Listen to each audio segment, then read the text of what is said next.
ক্যা সে ক্যা হো গয়া দেখতে দেখতে, হিন্দি গানের খুব প্রচলিত একটি লাইন, বর্তমান সময়ে খুবই প্রাসঙ্গিক মনে হলো, বিশেষ করে আজকের দিনে।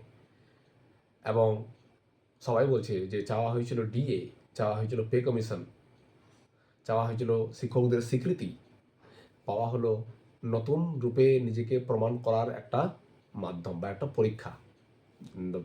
মানে দেওয়া হলো টেট আবার। অর্থাৎ যারা 2012 কি 13 আগে যারা চাকরি প্রাপক, যারা বিভিন্ন ডিপিএসসির মারফত বা আপার প্রাইমারি এসএসসির মারফত সেকশনে নিযুক্ত হয়েছিল, বা আপার প্রাইমারি সেকশন সে এসএসসির মারফতই হোক না কেন নিযুক্ত হয়, তখন তো আপার প্রাইমারি ছিল না, তাদেরকে সবাইকেই এলিমেন্টারি এডুকেশন টিচার হিসাবে তাদেরকে টেট পরীক্ষায় বসতে হবে, আবার 150 মার্কের এনসিটির নির্দেশ অনুযায়ী। এটা এই আজকের যে রায়, এটা এটা এটা এটা পুরো প্রক্রিয়ার একটা ফল। পুরো প্রক্রিয়া শুরু হয়েছিল 2010-এর যে আরটি এডুকেশন, আরটি যে অ্যাক্ট, তার ভিত্তিতে।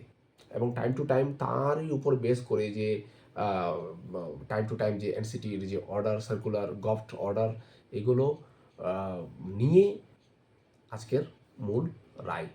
এবং এটা রেট্রোস্পেক্টিভ ইফেক্টে পড়ছে কিন্তু, অর্থাৎ যাদের 5 বছরের বেশি চাকরি আছে এখনও, তাদেরকে সবাইকে টেট বসতে হচ্ছে নিজেকে প্রমাণ করার জন্য। আবার নাহলে 5 বছরের মধ্যে হলে তাদের প্রমোশন হবে না, বা তাদের বাকি রিটায়ারমেন্টের ক্ষেত্রেও সমস্যা হতে পারে। আর যারা পাস করতে পারবে না তাদের ক্ষেত্রে কিন্তু ফোর্সফুলি রিটায়ারমেন্ট নিতে হবে।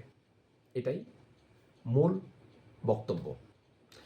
একটাই অ্যাডেন্ডাম হয়েছে, সংযোগ হয়েছে যে 2027 পরিবর্তে 2028 31 আগস্ট পর্যন্ত পরীক্ষা বসতে পারবে এই সকল শিক্ষকরা, এবং বছরে 2টা করে পরীক্ষা নিতে হতে পারে 6 মাস অন্তর।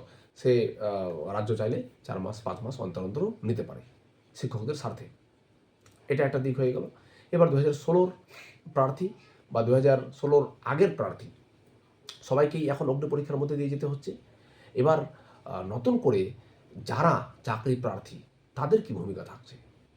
তাদের অফকোর্স তাদের ভূমিকা থাকছে এই যে ঝাড়াই বাছাই পদ্ধতি, সংযোজন বিয়োজন পদ্ধতি চলছে, এই পদ্ধতির ফলে সামনে একটা বড় ভ্যাকাম তৈরি হবে।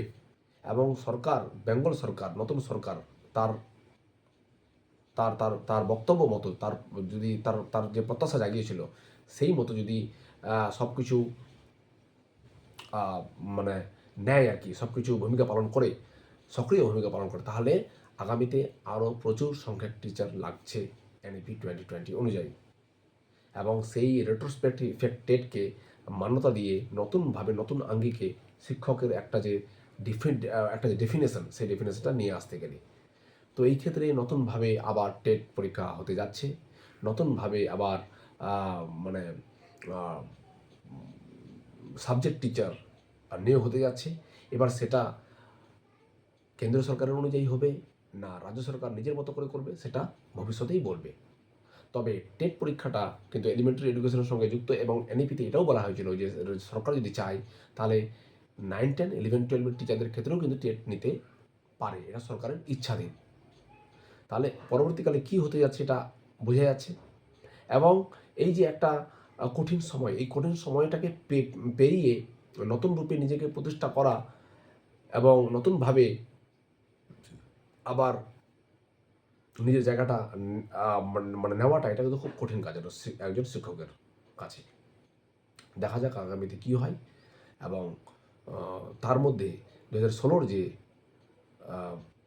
চাকরি প্রার্থী যারা 2025-এ পরীক্ষা দিয়েছিল, তাদের মধ্যেও দ্বিধা বিভক্ত হয়ে গেছে অনেকেই।